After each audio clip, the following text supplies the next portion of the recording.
Hi, welcome to Capturing Christianity. I'm Cameron Bertuzzi, and today I've got Dr. Daniel speak with me. I'll introduce him in just a minute. We're doing a Q&A on the problem of evil. So if you have a question on the problem of evil, go ahead and actually drop it in the live chat now, and we'll try to get to as many as we can throughout the stream. We're going to go for around 90 minutes. I've already prepared Dr. Speak for some of the questions I anticipate we'll get, including animal suffering. So we may even start with that, actually. I'll bring him in just a second. But before we start, I want to let you know of a couple of free resources that we have. So we've got the Rationality of Christian Theism, which is a 60-page ebook that I co-authored with philosopher Justin Crummett on the rationality of Christian theism. And the second free resource is a PDF. It's called The Ultimate List of Apologetics Terms for Beginners. There's about 100 terms in there that are explained with definitions and even links, like hyperlinks to Stanford Encyclopedia and all the other sorts of great resources and everything. So if you'd like to get your hands on these, you can download them in the description of this video. And then we also have, we're in the middle of a giveaway that I want to let you know about. We're giving away 25 copies of Taking Pascal's Wager. Michael Rhoda is the guy that wrote this. Awesome. But it's like one of the best introductions to apologetics. I think even Dr. Speak would probably agree with me on this if he's read it. It's such a good book. And we're giving away 25 copies. The way to get your hands on one is to become a $25 patron. The link to that is in the description of the video as well. We've only given away, I think, around 6 or 7 copies, so there's still plenty to give away. So, but let me go ahead and bring in my guests again. So this is Dr. Daniel Speak, and I want to give him the opportunity to introduce himself.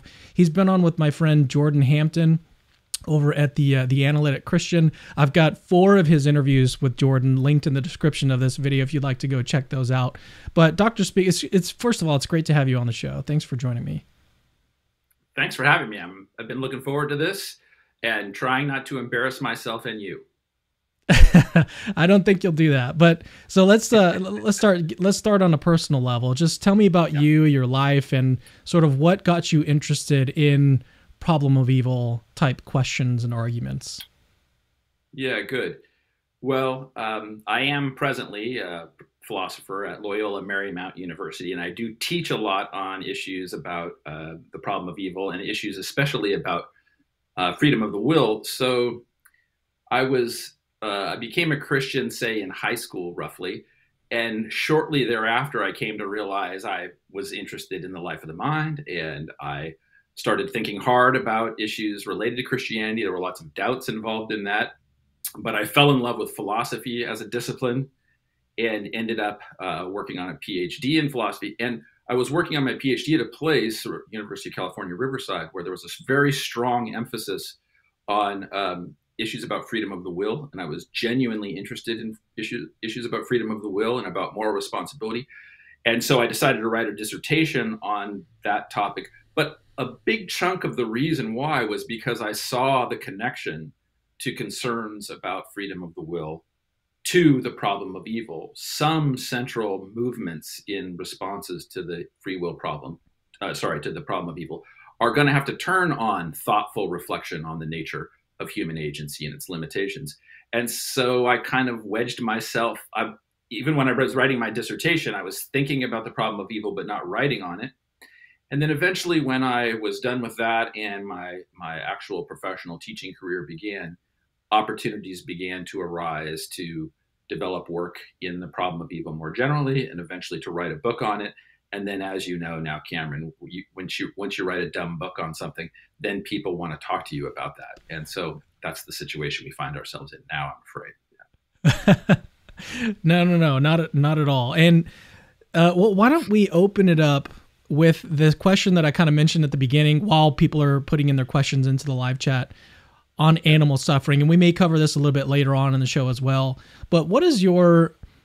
I don't want to say go-to because there's probably not just like one response that you'll want to give to the problem of animal suffering, but just share some of your thoughts on that particular problem. Well, maybe we could start with this, Cameron. I mean, the way that the problem of animal suffering sort of gets its special traction in the contemporary philosophical discussion, I think comes from 2 things. One, when William Rowe first formulated this argument that typically we call the evidential argument from evil, it's a really powerful argument, and he grounds that argument. This is his argument that we should think that God probably doesn't exist. And he thinks we should ground that in two claims. The first claim is that if God exists, there would be no gratuitous evils. And then he defines gratuitous evils essentially as evils such that a God with all of the omni properties wouldn't have a justifying reason for permitting these evils. The world is not made better for having these evils in them, or it's not even avoiding being worse for having these evils in them. And so that's what makes an evil gratuitous. And then Rowe's claim is this: if God exists, there wouldn't be any of those kinds of evils. And that seems fair enough, right? If God exists, there might be various kinds of evils in the world, but there wouldn't be gratuitous ones. There wouldn't be ones that didn't have a morally justifying reason for occurring. So that's the first premise of the argument. And then the second premise of the argument is, but there really are gratuitous evils. And so then the conclusion is, so God probably doesn't exist. Why does Rowe think it's only probably? Well, because that second premise I just mentioned, the premise that there are gratuitous evils, Rowe thought his reason for thinking that there are gratuitous evils, he could only establish inductively. And so he thought he could just make a probability case for that. But the crucial move in making that probability case for Rowe came from this example that maybe many of your viewers are already familiar with, but it's the case of the fawn who's stuck in a forest fire. So the case goes like this: lightning strikes, the forest catches on fire, it burns into an area that traps this fawn, and the fawn can't escape, and he's eventually caught in the fire, and he succumbs to the fire's engulfment, but he doesn't die immediately. Instead, in a more gruesome way, the fawn lays painfully on the floor of the forest for some days in great suffering before this fawn finally succumbs to its wounds. And Rowe says, look, that's a form of evil that's in the world, and indeed that's a form of evil that's probably vast and common in the natural world. And then he tries to say that looks to be a gratuitous one, a reason that God couldn't have, a reason that a God like with all the omnis wouldn't have to allow. And yet there they are in the world. And so he concludes, so probably there is no God. And I do think that case has made the problem of animal suffering especially pointed. And maybe I should say this too, Cameron, that it's not accidental that Rowe used animal suffering, right? He thought hard about this, and part of the reason that he uses the problem of animal suffering, that he uses the fawn case, is because if you think about, your viewers are probably familiar to a certain degree with, some standard responses from theodicy for evil, like the free will defense, or soul making, right? Which we can think more about if you want. But one of the things to see is that Rowe carefully chose this fawn case to sort of cut off the plausibility, right? That the explanation for the fawn's suffering could be due to free will. I mean, the fawn doesn't have free will, or not a significant kind. Nothing looks like it turns on free will in the case. Well, how about soul making? How about the idea that some suffering contributes to human beings morally developing? Well, it doesn't look like that's relevant to the fawn. And so the case makes very salient that many of the standard efforts of theists to try to try to respond to the problem of evil are kind of undermined by the notion of animal suffering. I kind of wanted you to just keep going there. It was really, because this is just an overview, sure, right? And yeah. So I guess at this point we might just ask, well, what are some of the responses in the contemporary literature to this problem? It may seem like some of these standard theodicies, like you mentioned, free will and soul building, don't apply. And Richard Swinburne has some really interesting things to say about this as well on the soul making side of things with animals in his book, Providence and the Problem of Evil. Is that what it's called? That's the title of that book. Yeah. And that one, so his response is essentially to say, if I have it right, is that these animals can nevertheless exercise different virtues like courage. So the lion, for example, who gets wounded in the wild and maybe by another lion or however they get wounded. Animals get wounded all the time. But in that situation, the lion can express or exemplify, maybe is a better term, courage in the situation, to live on and to continue to thrive and and flourish in spite That's of right. these injuries that it's taken on and everything. And then he also argues that you don't necessarily have to be aware of your virtuous behavior. A lot of humans aren't aware of their own virtuous behavior in order to be virtuous, right? You can still exemplify these virtues without knowing that you're exemplifying them. So I think that there is some plausibility to that. I would just wonder, how extensive could we apply that to animals? That would be my biggest question. Is there do seem to be some cases, some instance, or not just some, but many instances where the suffering still kind of seems gratuitous in those cases. Like there's not an obvious virtue that's on display here. So even though it may account for some instances of suffering, the extent to which it covers all of them is an open question in my mind. What are your thoughts on that? Nice. I think there's more to that Swinburnian thing than some people do. So I'm with you on that.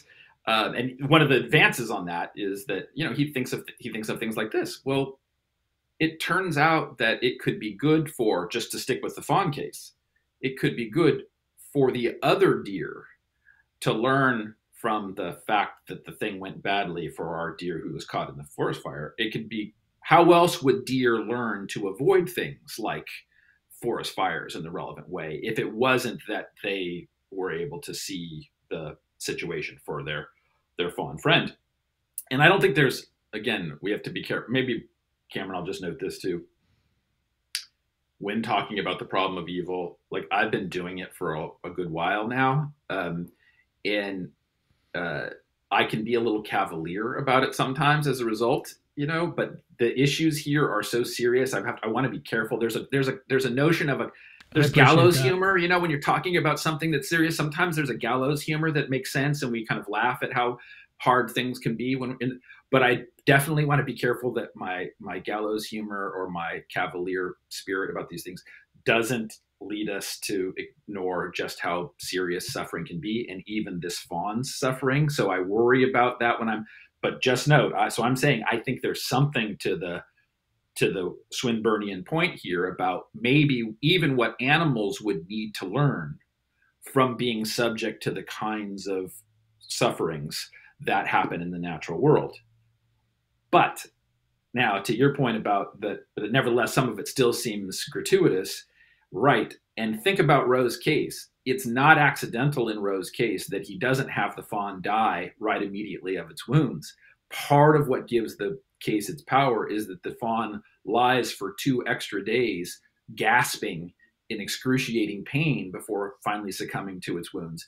And just take that last 2 days of suffering and just try to imagine what the morally justifying reason could be with respect to that in terms of the Swinburnian story or some other. Mm-hmm. And I'm tempted to think I come up empty with that. Like, okay, maybe they have to get caught. Maybe other deer have to see. Maybe there has to be the possibility of fawns caring about each other, what have you.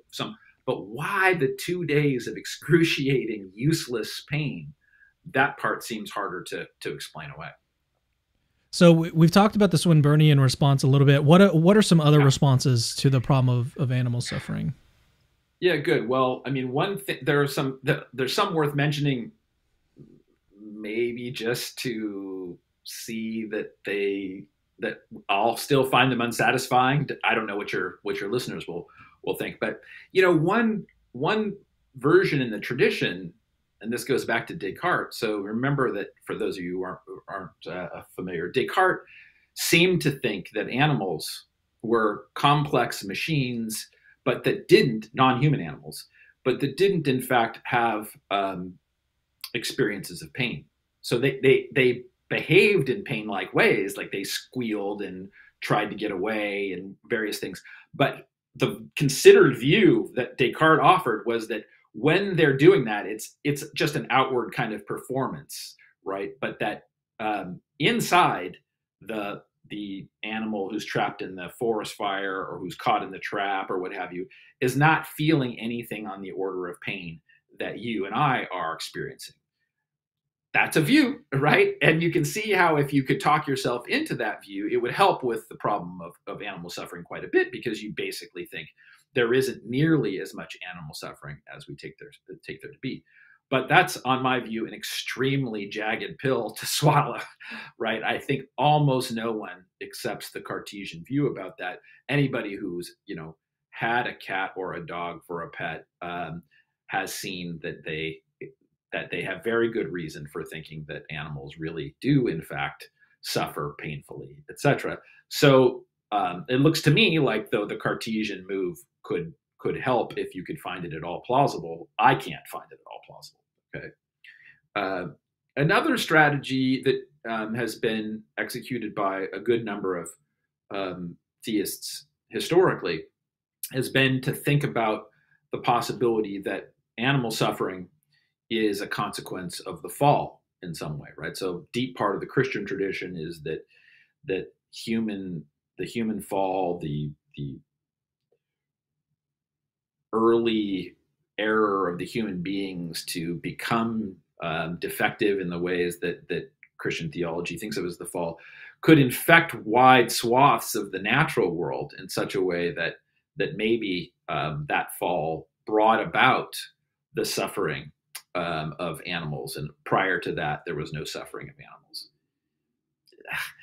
One obvious, it seems, reply to that, if you're thinking about it in the with respect to Adam, is that it looks, to the best of our knowledge, like human beings come on the scene long after there's been animals and animal predation of all the kinds that we're most concerned with. So it's hard to see how the fall of human fall could have caused that. Then some strategize to say, well, I'm not interested so much in the human fall, but the fall of these pre-human angelic beings, the satanic and the demonic. And then you could try to say, well, all the animal suffering is a consequence of something like satanic efforts. Again, is it logically possible? I guess it's probably logically possible, but it strikes most of us, I think, as deeply implausible that all of the predation, the prehistoric predation, for example, was the consequence of satanic forces. I find that implausible, and so I'm not going to camp much on that. So those are a few that people have tried that strike me as not very promising. Yeah, so let's get to some that do seem You want promising. the promising ones. I just want the promising ones. No, I think it's important. I think it's important to run through some of these others before we get to the ones that are really good. Good. And when you say these others that are really good, like, I don't know if everybody's going to think these others are really good, but here's the best I think I can do. Okay. Okay. So if you press me on the best approach to gratuitous evils understood in terms of animal suffering, my impulse is to go essentially skeptical about this. And here's what I mean is that one thing you could try to do, and that if you think about the way we were just talking about the fall and other strategies, one thing you could be trying to do is show that animal suffering is not, in fact, gratuitous, right? That there is, in fact, some good reason that God has for permitting the evils. And so one thing to note about that is, there was a strategy that William Rowe, in the famous paper that's kind of the backbone of our conversation so far, the problem of evil and some varieties of atheism. In that paper, William Rowe himself offered a strategy to the theist, okay? A strategy that I think is not crazy, and that some folks should consider. I take it fairly seriously. And maybe just let me get to that by noting this. William Rowe is the kind of atheist I think we should all deeply admire. And here's one of the reasons why. That paper, The Problem of Evil and Some Varieties of Atheism, the varieties of atheism that he discusses in that paper are friendly and unfriendly atheism. And he identifies himself as a friendly atheist. Well, what did he mean by being a friendly atheist? He meant this: a friendly atheist is one who is an atheist, but doesn't think that every theist is an idiot douche, right? So if you think that you can have decent reasons for being a theist, even though you're not one. Even if you think like my theistic counterparts are not irrational merely in virtue of their theism. They might have some good reasons that I just don't accept. Then you're a friendly theist, whereas the unfriendly theist is the one who thinks you're an atheist and you think that any theistic views are, in principle, either a consequence of the fact that someone is morally bad or stupid, right? And Rowe himself was not one of those. He thought, like many of my theistic friends are very smart and morally upstanding. So I'm not accusing them of any kind of deep and fundamental irrationality or badness. But then with that allowed him to say, so here's a thing my theist friends could take away in response to my argument. They could agree with me that if God exists, then there are no gratuitous evils. They could agree with me about that. But then also think that they have such good reasons for believing God exists, reasons independent of the considerations of the problem of evil that Rowe is himself raising.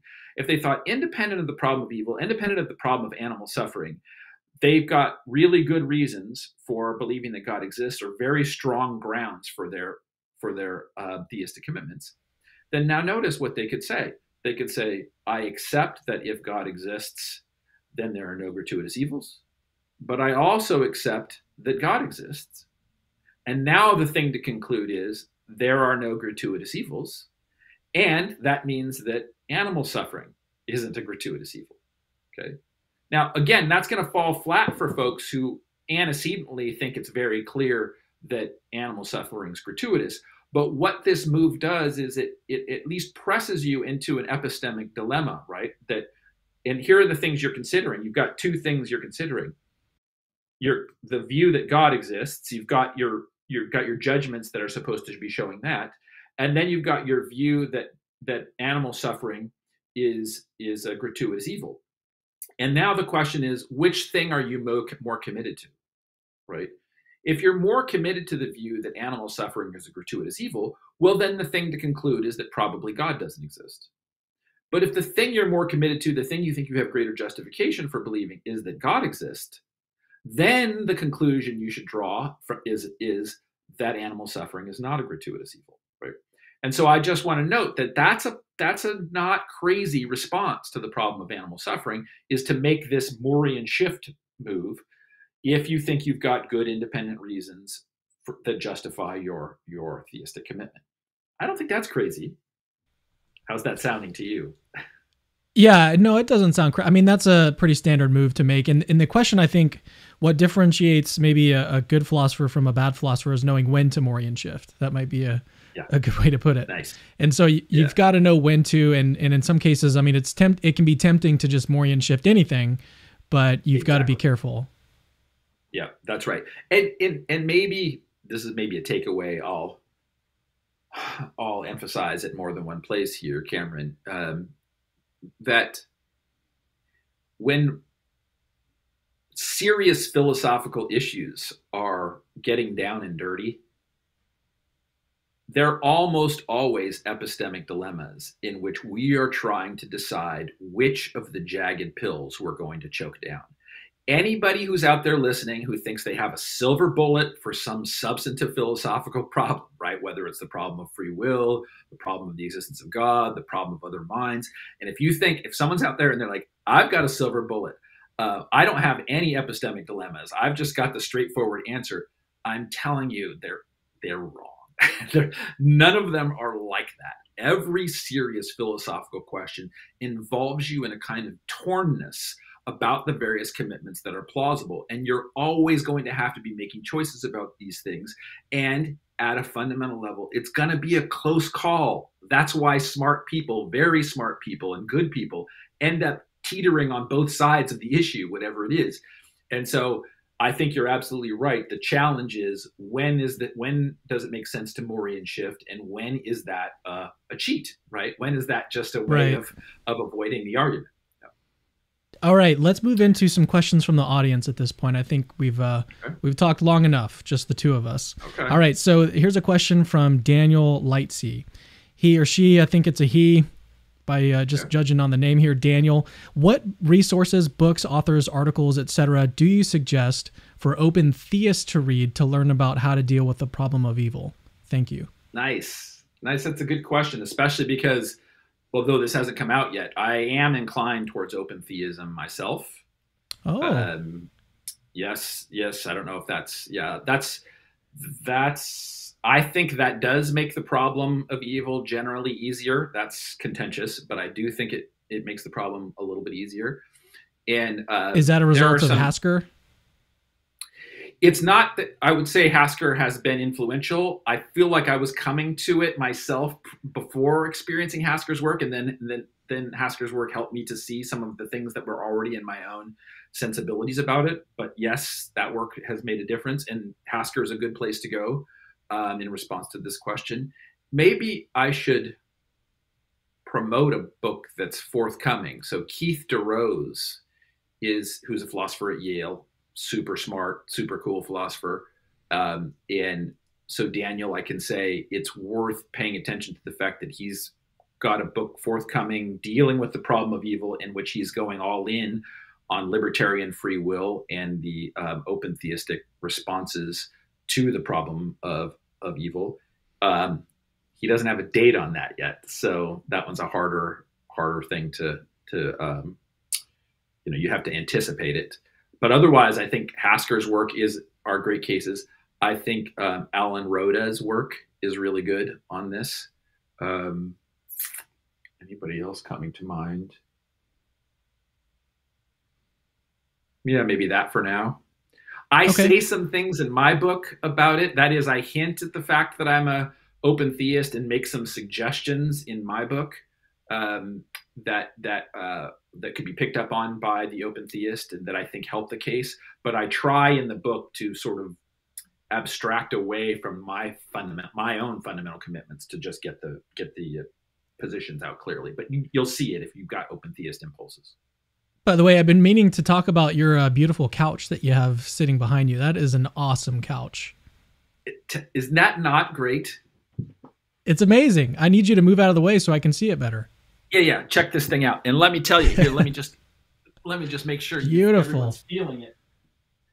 And here, maybe I should add this in, Cameron. This thing was in my college dorm room. My college roommate and I had this piece in our college dorm room. And then after that, which we had it as kind of kitchen, and it was orange then. And then when we got out of college, we're like, let's keep this thing. We reupholstered it, and now it's becoming a family heirloom. Oh, that is so beautiful. Such an awesome couch. And you got it in the perfect spot too. I think it's pretty great. Yeah. All right. We'll get to some more. Okay. Oh, go ahead. What were you going to say? Some people have taken issue with it. They find it a little over the top. So I'm glad that you are seeing its intrinsic excellence. Intrinsically excellent is a good way to put it. Yep. There you go. Yep. All right. CKHI says, is reprobation part of the problem of evil? And then he defines reprobation as God's choice to pass over those whom he chooses not to save, devoting them to eternal destruction before they existed. Yes, I'm inclined to think that would be a powerful part of the problem of evil. Yes. So one of my favorite philosophers, Marilyn Adams, she argues that the problem of hell is a problem of evil for Christians. She's not alone in thinking that, but her work on that is especially pointed. And that strikes me as right, that the level of justification that God would have to have for permitting or causing reprobation, especially of the form that our question raises it, seems to ramp up the demand for justification to maybe its highest level. And so I do think that makes the problem of evil harder. My own impulses, for what it's worth, is to, as a consequence, or at least in part in consequence, to be suspicious of views that have that kind of reprobation, have that kind of conception of hell as a feature of them. I find myself in considerable doubt about those, precisely because I can't quite see how we could avoid it being the problem of evil on steroids, basically. So what is your view of eschatology then, if you don't mind me asking? Do you have a view that you lean toward? Yes, I do. I don't know how this lands with your audience, but I'm inclined to follow Marilyn Adams and Keith DeRose, I think, on this, in being inclined towards universalism on this score. So my temptation is to think that there is some respect in which God is going to win over every person. No one is going to end up outside the beatific vision. Everyone's going to make it in. That doesn't mean, this is the thing, that doesn't mean, it's easygoing. That doesn't mean that people are not going to experience relevant forms of what, for all intents and purposes, will appear as punishment in coming to that state, but that ultimately I'm inclined to think it's a function of infinite love, that God's not giving up on anyone. And it's a function of infinite resourcefulness that God will find a way to win everyone over. If your viewers are, attentive to the fact that I've also said I'm an open theist, they'll infer, but that means you're a libertarian, Dan. So you think that there's a fundamental kind of human freedom, and couldn't someone use that sort of freedom always and permanently to resist the wooing of an ultimately loving God? And my response to that, I think, has to be yes, that's a possibility I can't exclude. So I think of myself as a hopeful universalist. That is, I hope, with what I take to be some grounds, that no human person will, in the end, resist the infinite wooing of the lover of our souls, and so that each one will eventually find their way into the great good of the beatific vision, though it might take a long time. Mm-hmm. I've heard it said that you could almost think of it like this, like some of our free choices, well, maybe this wouldn't constitute actually be a libertarian free choice in that sense. I think Hasker would take issue with that, but there's, some of the choices that we have, we're probably going to choose one over the other. And that's just because the other option seems repulsive to us. It's like, the example that I've heard is like, would you rather eat a plate of cake or a plate of dog poop? Right. Something like you're obviously going to choose the plate of cake over the other. Unless you're really jacked up. Yes. Unless you're real. Yeah. I guess we do have to put a caveat in there. Yeah. Yeah. So I don't know. That's why it seems plausible to me that everyone will eventually in the end accept. Good. Because another way of thinking about that, even the really jacked up point, is it doesn't strike me as fair if, here's Marilyn Adams' sort of metaphor that helps me here. She says, imagine a 4-year-old child left in a home, and they're left by themselves, and there's a button on the oven, and that button is such that if the child pushes that button, the house blows up. And then imagine the parent leaving the 4-year-old child by themselves and saying, hey, don't push that button, right? And then leaving. Her claim is that would be a bad parent. That would be unloving, right? And then her claim is this: if you give to human beings the capacity to genuinely ruin their lives in, say, one lifetime of choices, one finite lifetime of choices, in which we should, take note, lots of the features of what shapes a person's ability to make these decisions are things outside of their control. What kind of parenting they received, what kind of environment they were raised in, and you let all of those things factor into this absolutely eternal choice. That seems unjust. So if it's going to be a just choice, God will have to unpeel all of those things that are the distractions and confusions, the things that leave you in the state of still being a 4-year-old with respect to your choice. And then once you've unpacked those things and you've removed the whatever obstacles there have been because of your upbringing and whatever obstacles, then that version of you is confronted with unbounded, infinite, and beautiful love I start to hope with you more strongly, right, Cameron, that when it's picked apart that way, we can hope no one's going to resist the lover of their souls in that condition, but it may take some time for people to get into that, unpacked position. Well, now that we've upset literally everyone who is theologically Yes. inclined that watches this show, Yes. Let's move on to another question. So this one is from Maverick Christian, and it's a really good question. He says, what version of the problem of evil do you think is the best? And then what is your response to it? And we may have already talked about both of these.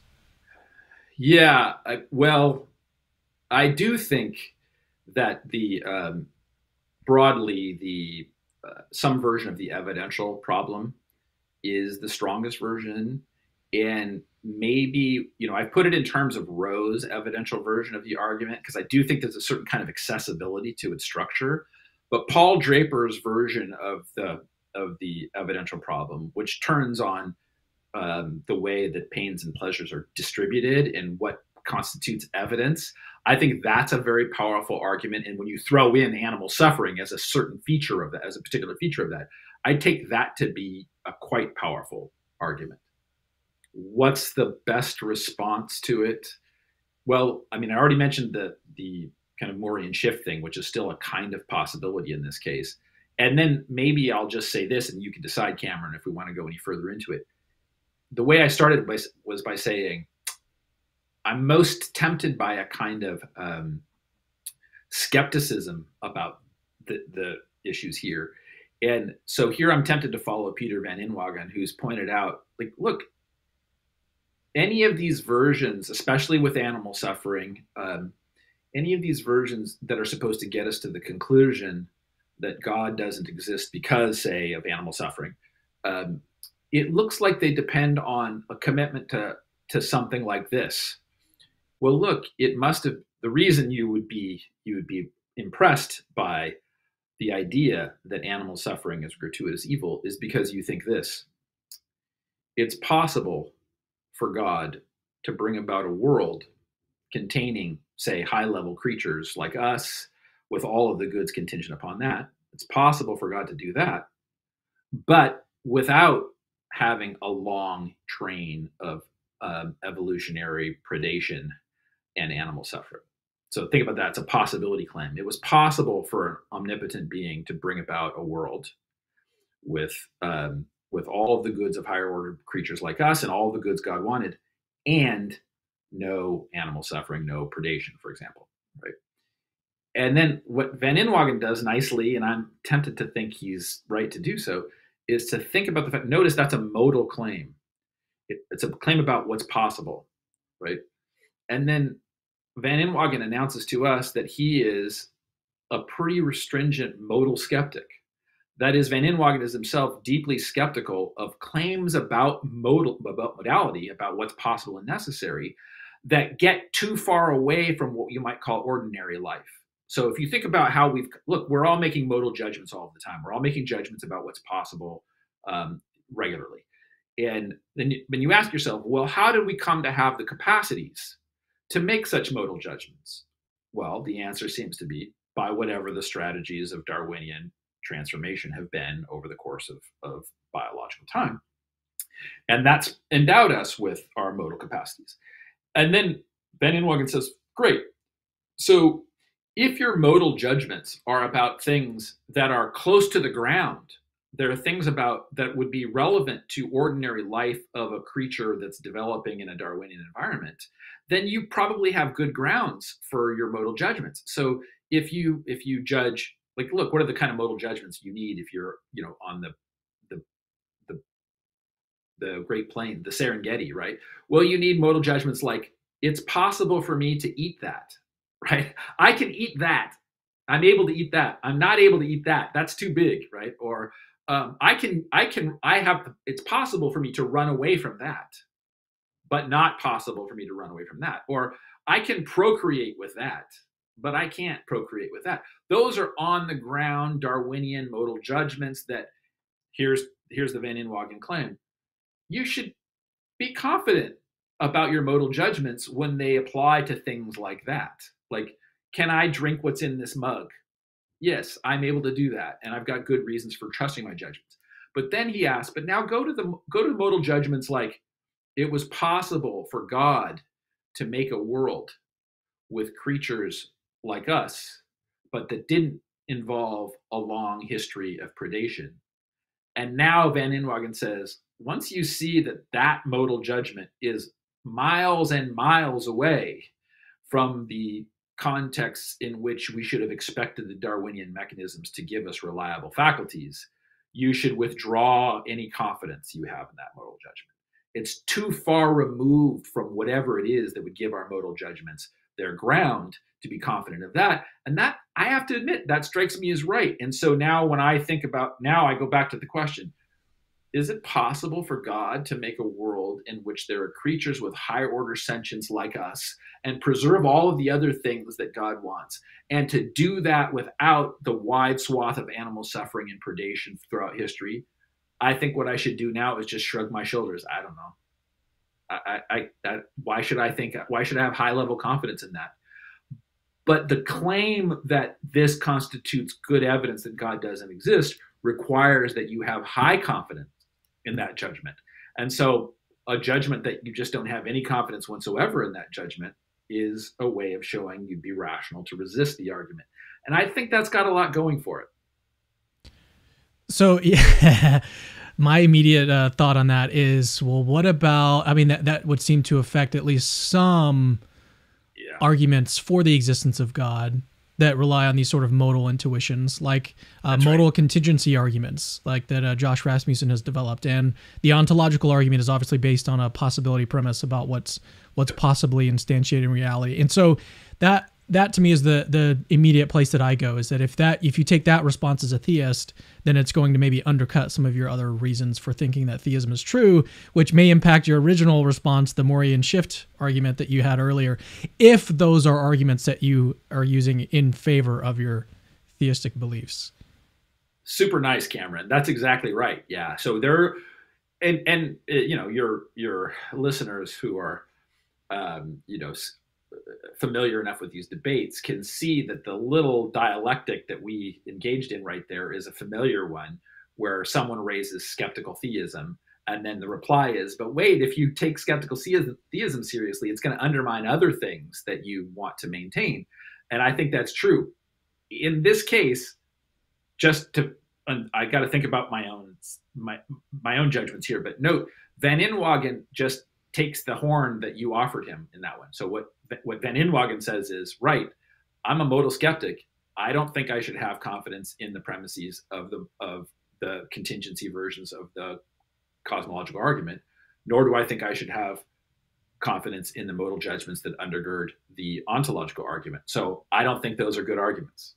So Van Inwagen is prepared to bite the very bullet that you're noting. And then, right, should I do that? Here's a weird little dialectical point that I don't exactly know how to work this in.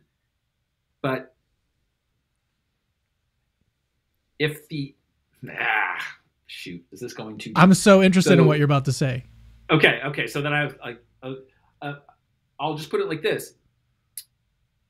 I think it's true that if all I know about how I came to have my faculties is that they are the result of natural selection in the broadly Darwinian sense, then my modal judgments about things that are a long way from ordinary life, that don't have to do with, the 4 F's, right? Feeding, fleeing, fighting, and fornicating.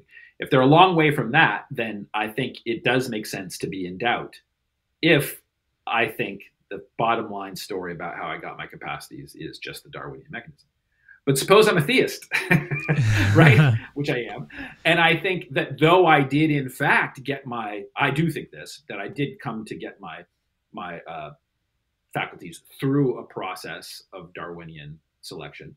I don't think that was a mindless process. I think that a mind was behind it, and that there's some plausibility to the claim that God wanted me to end up with capacities like the ones that allow me to make judgments about the modal ontological argument, or about which worlds would be better. And now I have a reason. But here's the thing: you could have that, it seems to me, only if you were already a theist, right? But then it would seem to undercut the original reason in favor of skepticism in the first place. Good. I think that's the delicacy. Is like, so is the thing to say, look, if you're a theist, you might think you can have reliable modal judgments in these domains. This is an argument that theism is false, right? So there's a sort of a dialectical tension between what it is that you'll be. This is why I was saying, did we want to go into it, or is it too annoying, right? How far can you depend on your antecedent theistic commitments to give you confidence in your modal judgments when you're involved in addressing an argument that's supposed to be showing that you shouldn't have these views about, and that's just to bring out once again, on my view, Cameron, that these things are so darn hard, right? And that's, again, the takeaway. Let's keep working at them. Let's keep trying to nuance them, but let's not make the mistake of thinking that there's some easy solution to these. Once you get down and dirty, it's really, really hard. And should I be invoking my modal judgments at the level when I think, well, but look, if God exists, I think I can trust my modal judgments. Should I be invoking that in my response to the problem of evil, or will that be begging a question against the argument? I take it that Van Inwagen just takes it neat, right? He just thinks, yeah, I don't have good grounds for my modal judgments, so I can keep my skepticism about these things. Okay, let's move on. About that. Yeah, no worries. Let's move on to another question. This one is about Mackie's world. Mackie world. Oh, yeah. Okay, does the necessary belief in heaven make the logical problem of evil win out? Insofar as heaven is essentially a Mackie world, so theists believe not only is a Mackie world possible, but is/will be actualized. So maybe it'd be good to define what a Mackie world is before we... Yeah, let's do that. And let me just say first, though, that I think Eric might have dropped this question nicely into a chat over after my conversation with Jordan. And so I'm really glad I get to say something to this, Eric. So a Mackie world is... So Mackie suggested that God should have made a world in which human beings were free, but they always chose what was right? And that world is, Mackie thought, a logically possible world. And so if that's a logically possible world, then God should have made it, right? Now, Plantinga's famous response to this is to say, look, it's kind of surprising, but it doesn't follow from the fact that some state of affairs is logically possible that God can bring it about directly, right? That this is counterintuitive, but he said this was Leibniz's lapse. Leibniz lapsed by thinking that as long as a state is logically possible, then an omnipotent, omniscient being can bring it about. And Plantinga's strategy was to show, well, look, if you think that there's some logically possible state of affairs, but that requires not just God's unilateral decision, but a cooperation from other free creatures, then you could think there's a state of affairs that's logically possible, assuming all the free creatures cooperate, that not even God can guarantee in advance that you'll get because the free creatures might not cooperate. Okay. So now I take it, Eric's question is, well, doesn't a Mackie world have to be possible because of heaven? And keep this in mind. I think even Plantinga is conceding that the Mackie world is a logically possible world. So he's not objecting. His claim is not that the Mackie world is logically impossible. His claim is a Mackie world might not be one that God could unilaterally generate. But now go to heaven, to Eric's nice question. Well, won't heaven be a place where human beings are free, but they only choose right? And let's suppose that's right, which I think is a plausible claim, right? Let's suppose that's how it goes. But look, how will God have gotten that world? Not by, on my view at least, not by unilaterally causing it to be so, but by working with creatures so that their overall cooperative projects dovetail into a state in which that's all anybody ever wants, right? So on the view I have, that freedom here's the way you could maybe think of it, that if it's true that in heaven, say, I no longer have the freedom to do anything wrong, it might be because I have freely chosen to become the sort of creature for whom the bad is totally unattractive to me. And let me just note, I do think of that as kind of the goal of my life. I mean, what I want ultimately is to be the kind of creature that's determined by the good. I want my response to the good to be immediate and loving and joyful, right? That's what it is to be a virtuous person, is to be determined by the good. But notice, I mean determined by the good in keeping with my own agency. So heaven won't be a Mackie world in this strict sense, because it won't be one that God could bring about by fiat, right? It could be one that God would bring about by wooing us to cooperate and changing ourselves by God's grace into the kind of beings for whom doing the wrong is no longer attractive. But that's a different animal, I say. All right, let's move on to a question from Yo-Yo. And he or she asked, well, they start with a statement, hello and much love. What are some good reasonings for the existence of natural evils? Yeah, good.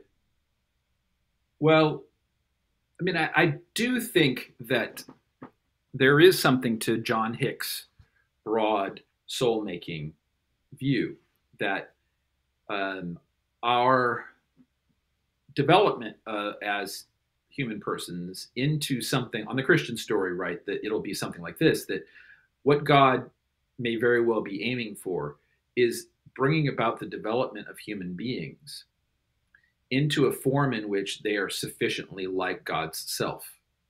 And that means becoming deeply and genuinely loving, and deeply and genuinely compassionate, and deeply and genuinely courageous, etc. And I think there is some plausibility from Hick to the idea that the world in which you and I could become like that would have to be something other than a hedonic paradise. It couldn't be a place in which we were always enjoying the highest hedonic states. We would need some obstacles, right? In order to have perseverance, you're going to have to face some obstacles. Got to develop it, given the kinds of creatures we are. And in order to have compassion, there's going to have to be some real suffering, right? And in order to have courage, there's going to have to be genuinely fearful things. And so natural evils seem like a fairly plausible account of why there would be how there would be such obstacles in a world, even that's overseen by a maximally loving God, but who has this teleological aim for persons, that they become sufficiently like God's self. And now mix in with that the idea that any kind of development like that for us will require that the laws of nature have a certain kind of stability. We need the laws of nature to be pretty stable in order to get the goods. Then you can see, well, the soul making together with the need for stable natural laws might give us pretty good reasons for thinking, well, the world would contain some natural evils. What are your thoughts on the extension of soul building to animals that's present in the work of Trent Doherty? Good. I don't know what to make. I find it intuitively attractive in general, for two reasons. One, because I do think it goes some distance towards weakening worries about animal suffering, but also because it does give to animals a kind of dignity that sometimes it sort of attributes to animals a kind of dignity and importance that I think under some conditions Christians have been too hesitant to give. So it works at both of those levels in ways that I like. I mean, part of the problem is how far down the sort of great chain of being in animals do we think this goes, right? And how much does it account for the suffering of pretty lower order creatures, etc. But I'm not opposed to it. Here's another way I might put it. You've already heard my universalism. Let's just go ahead and get crazy. It seems to me to be a feature of maximal, unbounded loving goodness that sentience is not going to get wasted. Right? That there's sentience is an extremely valuable thing. Creatures being sentient, having the capacity to feel pain or pleasure, having the capacity to direct itself by way of its assessment of pains and pleasures. That's a very good intrinsic thing. And the idea that sentience would just appear and be eliminated, and I don't know, I have this kind of attraction to a view that God's not going to waste sentience, and so that even animal suffering is, make sure you hear this, I'm not claiming that if I happen to suffer in this life in a particularly gruesome way, but then I get an eternal life afterward, that takes away from this suffering. But that further life might, in Marilyn Adams' sense, allow me to integrate that suffering into my life in a way that shows that my life is still a great good to me on the whole. And I feel that way with respect to animals too, right? I'm tempted to think like, lots of animals have had extremely bad animal lives. But if I do think God's not going to waste the sentience, that God will have a way of preserving that sentience and extend their lives. And in that sense, it might very well be that even the suffering of the animals' lives can be defeated over the course of its existence, even if it's post-natural, we might say. And I think something like that can be relevant to concerns for animal suffering. We've got about 30 minutes. Why don't we spend a little bit of time talking about the defeat of evil? Because that's a particular theory about the problem of evil that I think is sort of contentious right now among philosophers that are dealing with this problem. From what I understand, a lot of philosophers don't accept the idea of defeating evil in that way, but then other philosophers are drawn to it. Why don't we camp out on that for a little bit and discuss what that theory actually looks like? And then if you have any analogies, that would be good too. I could try. So let me put it in this context. So I mentioned Marilyn Adams. So Marilyn's work was concerned with what she called horrors. Okay? And horrors have a particular structure. Sometimes she calls them horrendous evils. So this is going to go a little fast, but we can unpack it if we need to. She thought a horror was an instance of suffering, the participation in which gave us prima facie reason to suspect that the sufferer's life was not a great good to him or her on the whole. Because let me try to say a little bit more about that. What makes something a horror, right? I mean, so like, you go to the gym. I know Cameron's very healthy. He hits the gym hard, and you've been squatting, right? You've been doing heavy duty squats, get those big old thighs. And, the day after your squats, the lactic acid buildup in your thighs is painful. No one thinks that's a horror, right? And why not? Well, because when we hear about it, none of us think prima facie, none of us find ourselves saying, geez, maybe it would be better if Cameron never existed, since he had to go through that pain. But now notice that there are some evils in the world where when we find out about them, we do find ourselves prima facie at least suspecting, geez, maybe it would have been better if that creature, that person or creature, had never existed. And that's partly what you can feel about the fawn case, right? When you hear the fawn case and you hear about its suffering and its death on the floor of the forest, this seems at least to come to mind. Well, geez, maybe it would have been better if the fawn never existed, right? And that can be true with all kinds of human horrors too.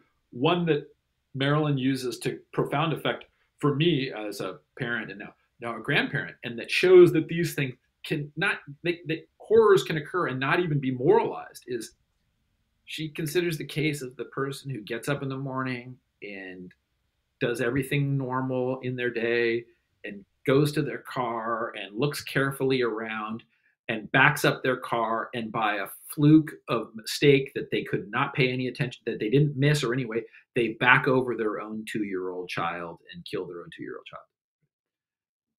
What makes that a horror is that experience is being put into the person's life is, as she says, meaning ruining, right? It undermines the meaning of that person's life in such a way that we think to ourselves, we can plausibly think to ourselves, boy, if your life is going to include that, maybe it would have been better never to have existed. Now, notice something. Her account of what makes something a horror is not that, in fact, you'd have been better off not existing. It's relativized, right? It's the idea is that it's a horror if it even gives us a suspicion that maybe your life would have been better off. You'd have been better off not living. That is, if we even suspect that in virtue of this, your life overall is not a great good to you on the whole. Okay, so that's her notion of a horror.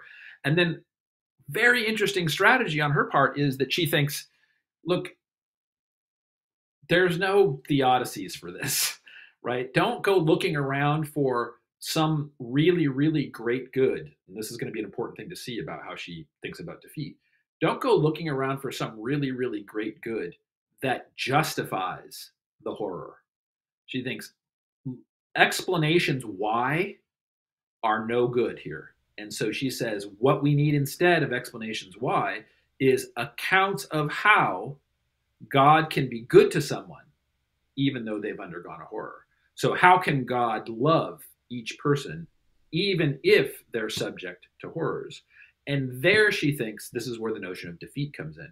She thinks, well, what God must do, if God loves each, if she thinks if God's maximally loving, then God will have to defeat horrors in every person's life who suffers them.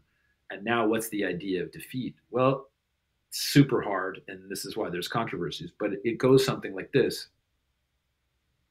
If the horror is defeated in a person's life, then from some point of view in their life, they'll be able to say, my life is a good to me. I choose my life. I want to keep my life. I see my life as a good thing, even though it contains this. This thing has not ruined its overall value. And for it to be defeated then is for, though it has this ruinous look, its defeat is for it to be integrated into the person's entire life in such a way that the person no longer sees it as ruinous. And that might take a lot of time, right? And then one strategy that Marilyn offered in response to this, because now the right thing to say is like, well, what could do that? Like, how could the horror of watching your child die of the Ebola virus in West Africa, how could that be defeated? And then she tries this strategy, which is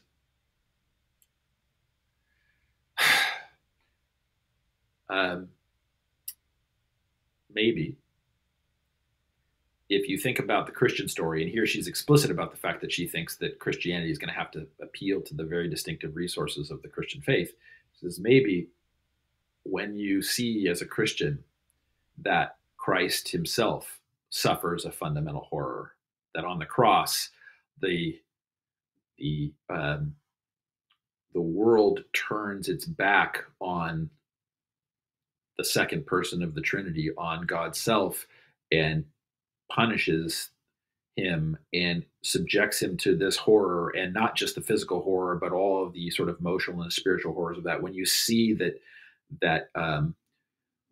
the God-man himself suffers a horror, then one strategy you might have for defeating the horror in your own life is coming to see that there is a way that you can be identified with Jesus in your horror in a way you couldn't have been otherwise. And this is not to say, so it's bitching that I had the horror. It's to say, by seeing my identification with the suffering of Jesus in this distinctive way, as both of us having endured horrors, I can find myself in a distinctive kind of intimacy or identity with him. And that has the chance to defeat the evil in the course of my life. And so God can be good to me by allowing that kind of defeat. I immediately think of the Old Testament saints that experienced horror, or not just Old Testament saints, Yeah. but anyone before Jesus who experienced. Maybe this is why we've got to tie in the notion of an afterlife, so that eventually they'll come to learn that, and then come. So that's where that at some point they will come to endorse and integrate it into their. That's right. That's exactly why Marilyn turns out to be a universalist, right? Is that she sees that in the course of a natural life, what we'll call a natural life, right, there are going to be lots of horrors that are not defeated. But she does think, and this is a very powerful moral thought, she does think that if God is who Christians say God is, maximally loving in these ways, note this, she thinks that a being like that has to be good to each of God's creatures, right? So notice one thing that's ruled out by this. If you think about a lot of theodic stories, I mean, a lot of theodic stories have gone like this. Some really crappy thing happens to me, right? And then you try to show, yeah, that really crappy thing happened to Dan, but way over there in that other part of the world, because of this crappy thing that happened to Dan, like a lot of other people had really great things happen to them. So it's balanced off, right, by the bad elsewhere, by the good elsewhere, I should say. Here's Marilyn's claim, which I think is really powerful. That's not good enough for a maximally loving God, right? If God really is maximally loving, it won't be enough for God to have balanced out the suffering that I experience by a bunch of really high goods over there. Because then, here's her claim, then God won't have been good to me. And God has to be, think about how demanding this is. God has to be good to each person, to each creature. And that's why we get the claim that God has to defeat the evil in each of their lives. And then since she thinks pretty plausibly there are horrors that people experience that are not defeated in the course of their natural life, God needs more time for them. And indeed, in most of the cases, he's going to need a lot of time to defeat them for this kind of integration of the horror that they've experienced to be a part of a life that eventually the person says, I see now. My life is a great good to me on the whole. I am glad to live. I am glad to be, even though it contains this transparently crappy thing in it, right? This absolutely ruinous feature. Nevertheless, my life overall is a great good to me. And without the extension, you don't get it just by extending it, right? So one thing to say is you can't do it. She thinks it would just be balancing off if you said, well, look, you had a horror in your life, but you're going to live on forever and just have lots and lots of really high goods, on the order of many, many, many, many, many orgasms. She's like, that's not going to do it. That doesn't defeat this thing, right? So this still has to get integrated into the life, not just by being overwhelmed by lots of goods, but by being now part of the overarching story of your life that you say, I'm glad to have had that life. So what do you think about, I'm just thinking out loud here, what do you think about the fact that some, at least in the case of some people in the earthly life, their horrors have been defeated? Would you say that provides some evidence that in a sort of an eternal afterlife that there could be defeat that could happen in the afterlife based on the fact that there are circumstances, people in this life that have overcome the horrors that they've experienced? Nice. It's kind of inductive argument. Yeah, exactly. I would like that to work. There's a place where we mentioned Swinburne before. There's a place in Providence and the Problem of Evil when he's setting out the problematic, and he thinks that given the actual evils in the world, that the theist does in fact need a theodicy, or he says, so that is, the theodicy would be something like this. The theist either needs an account of why each instance of evil that the world contains is in fact that one that God is justified in allowing. You need that, which of course is a big project. or you need a pattern of inductive explanations of the instances of evil we find that make it plausible to conclude that there's going to be a full theodicy, right? And that's a different thing, right? You like, maybe I don't have a total story about how each of the evils in the world, in fact, is accommodated under God's goodness. But if I did have a pattern of saying, well, here's some, and I see what God's good reason for this could be, and here's some, and you could get to an inductive case, like, okay, so those are the ones we don't have an account of yet, but we could inductively generalize from our successes here to those, then you might be rational, nevertheless, in concluding there'll be an account. And I think there's something to that. And put that way, and now with your question, Cameron, about defeats, if in fact we see cases where horrors, genuine horrors, are defeated in the course of someone's natural life, then that might give us some, substantial probative grounds for saying, look, it can be done. They can be defeated in the course of a person's life. And so we should be able to look with some hope, some optimism that they will be defeated in eternity, so to speak. I suppose the only thing I'm resisting, Cameron, is when they're really horrors, do we see them get defeated in the course of the natural? We see them sometimes counterbalanced. We see them sometimes, the person comes to say something like, maybe we do see them defeated. I guess we do see, right? People can experience horrors and their response to it eventually can be, I'm glad I exist, even though this is included in it.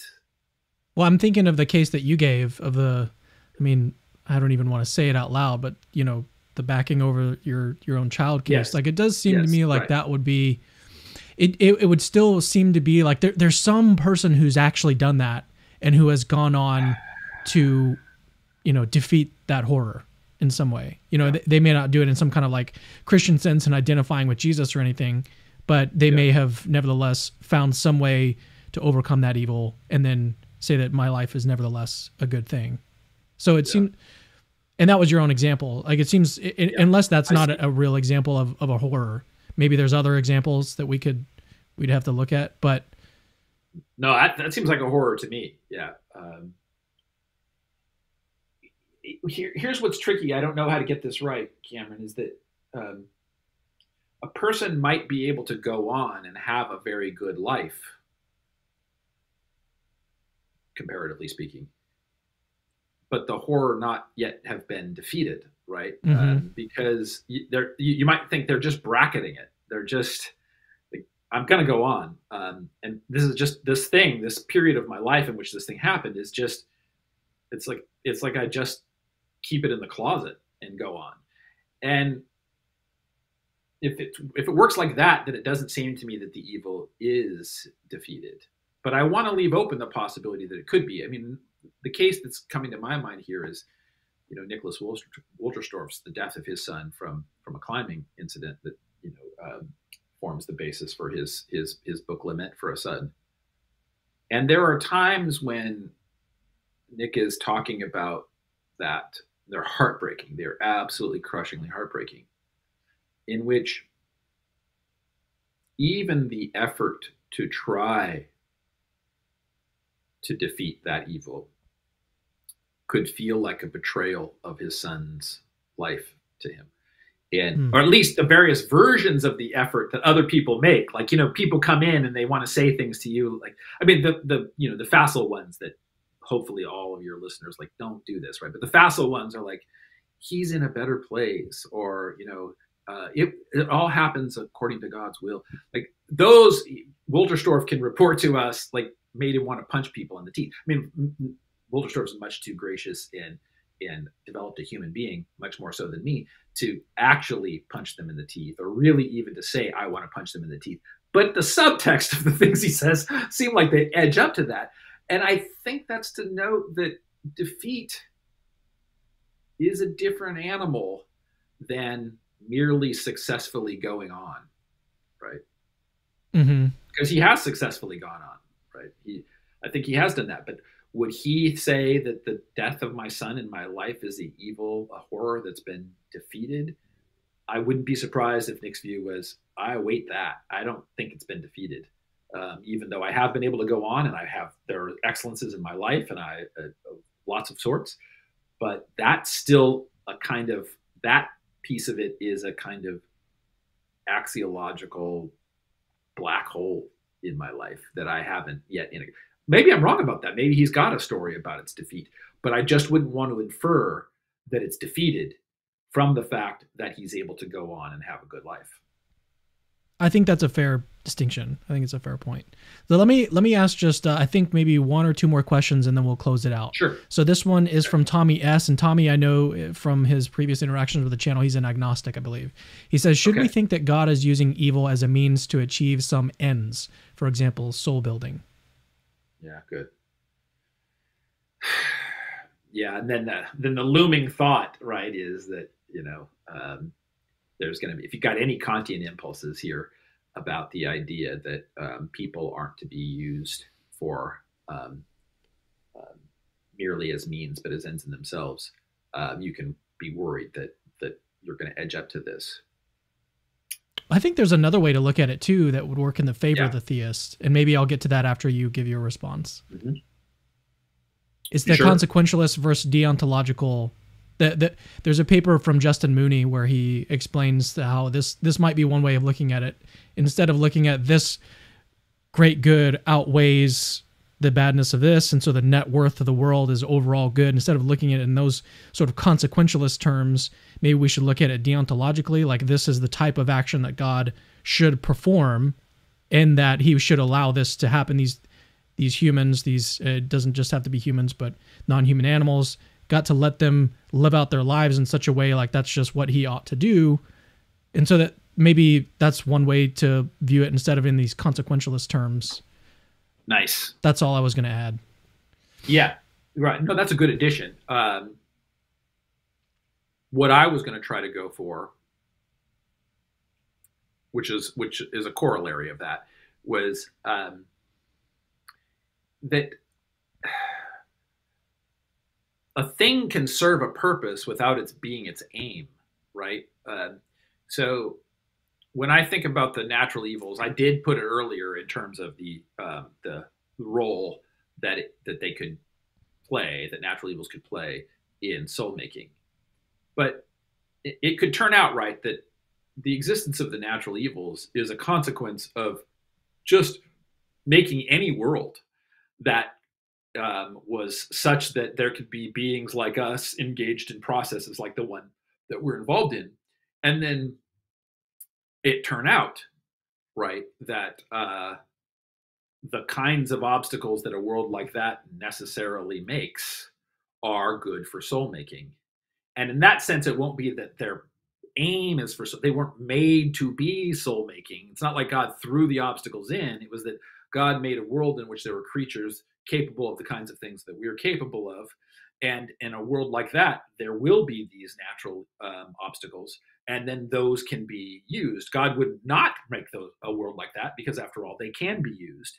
So the distinction seems to me commonly a valuable distinction in philosophy between what things might be achieved versus what things we're aiming at. And it may be that God's not aiming at making the natural evils so that we have soul building. It's aiming at something else, making a world that's capable of producing creatures like us.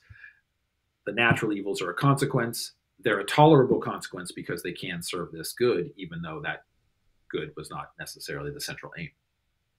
Another thought I have is that, to me, it seems like the problem of evil can almost be simplified, and I hate to use that term because I don't want to simplify something that is so complex. I mean, we were just talking about that. But it seems to me like one way to view it is that we're doing axiology. We're asking the question, how valuable is this world compared to this other world? And so if the world in which soul building is a part of it is more valuable than a world in which doesn't have soul building, that to me would be a reason that God would have to create that world over this world. It's because it's more valuable. Yeah. Good. I agree with that. And all I wanted was that it could also be that, though that's true, that the principal aim was to produce a world capable of creatures like us. And as a consequence of that, there were going to be the natural evils. And then among them, then he could see, and those natural evils would contribute to this good. So you'd have, as it were, that would be a justifying reason for actualizing that one as well. That seems right. Okay. All right. Last question from Josh Aruda. He says, isn't the fact that we are here talking about fawn cases a reason to think that it could be part of a theodicy? Fawns die in that way. It leads to conversations like this, which ripples through history, etc. Interesting. I have a feeling, I have a feeling that you're going to disagree with this one. Well,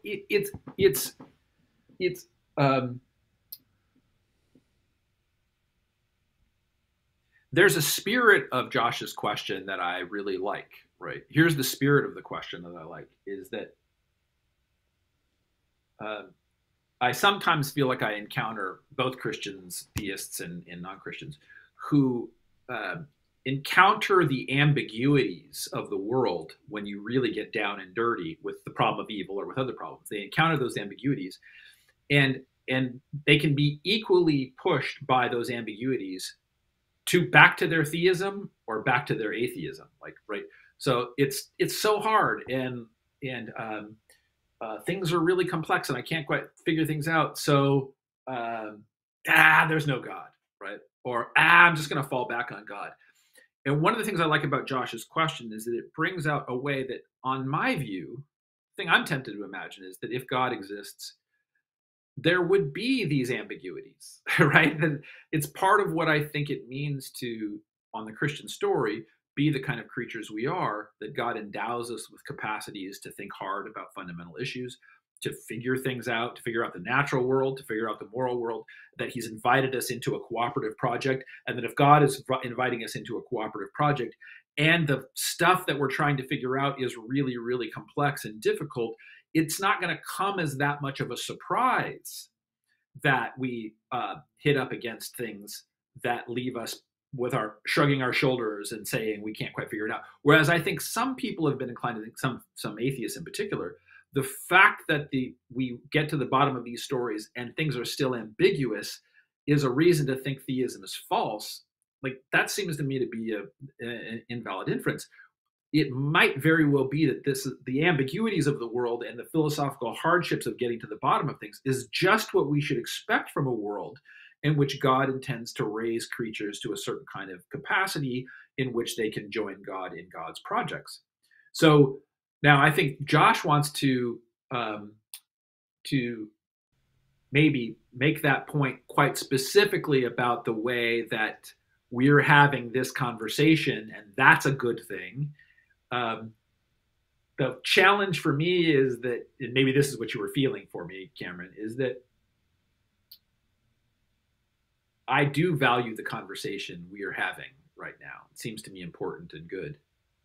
I don't feel like if you said you could not have this conversation, you could have this conversation and all of the history of the viciously interlocking teleologies of animal suffering, or you could not have this conversation and take away that viciously interlocking teleologies of animal suffering.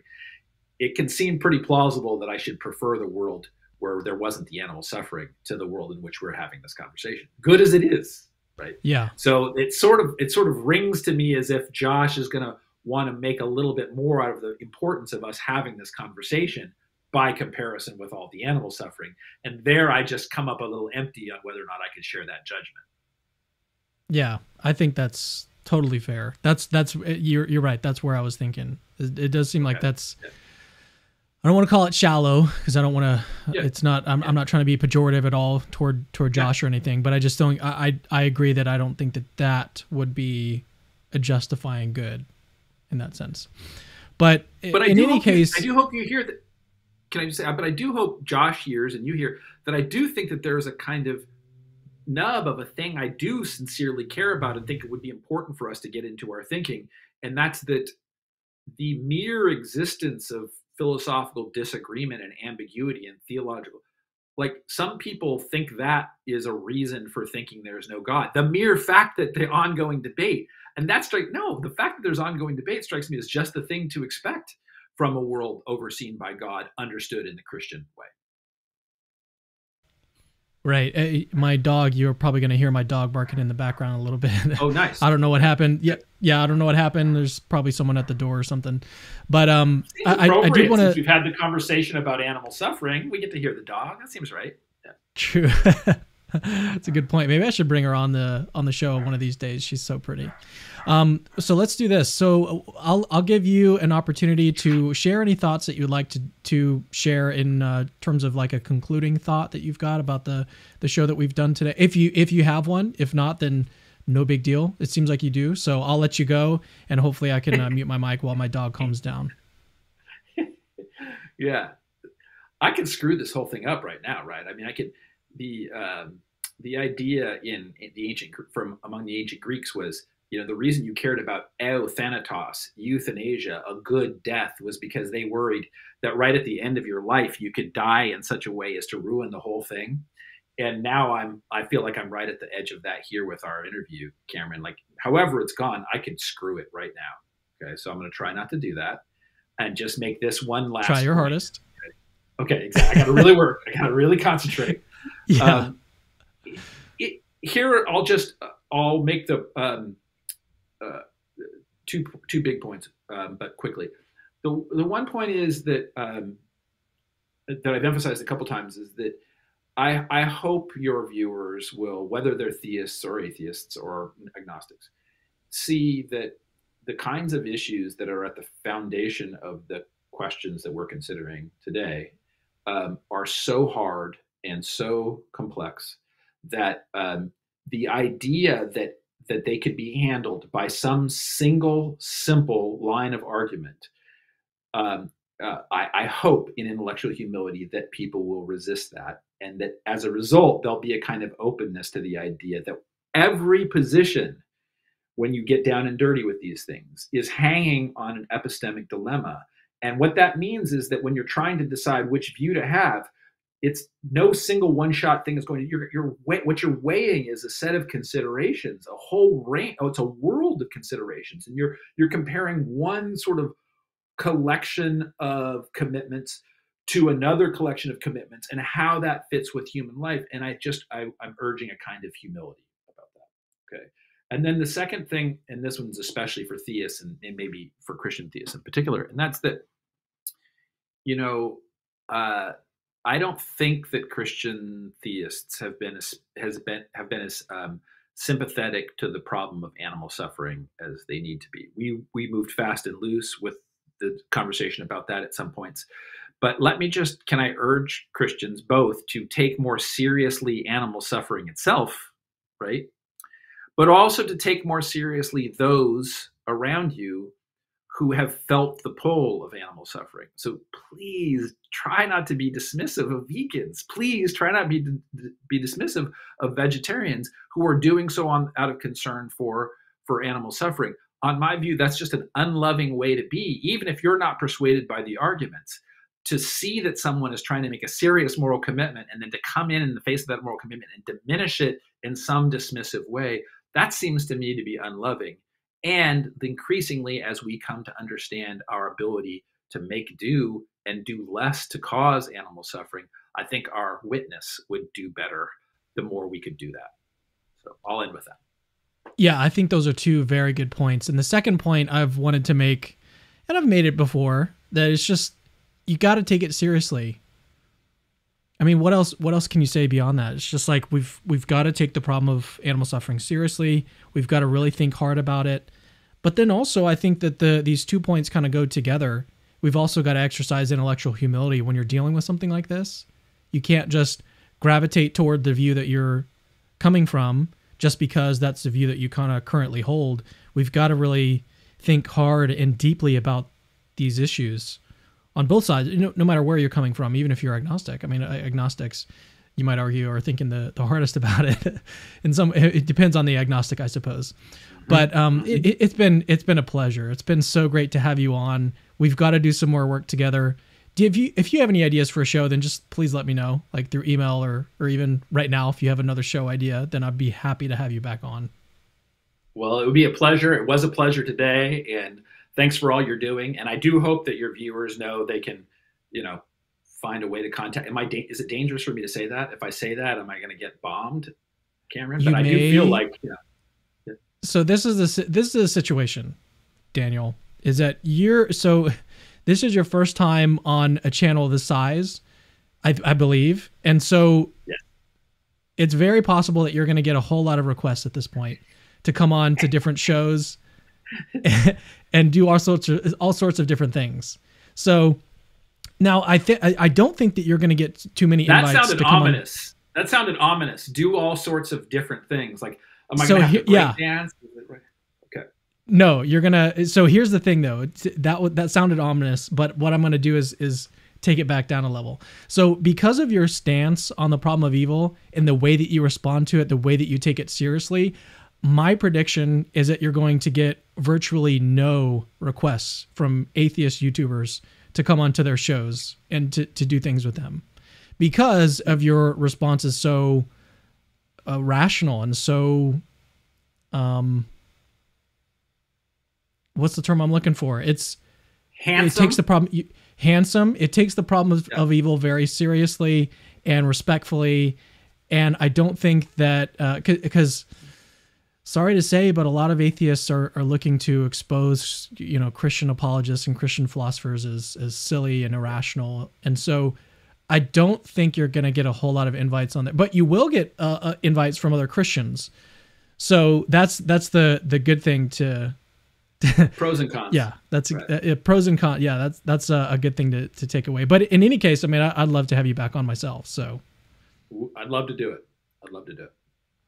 All right. Well, thanks for joining me today. It's been, like I said, it's been a blast, been a pleasure. And I will see you guys in the next Capturing Christianity video, which will be very soon. So see you guys soon. Hey, it's me again. Actually, don't leave yet. I've got something super, super important to tell you. So first of all, you're awesome. Like you just watched a really, really long video just now, and you're still watching it.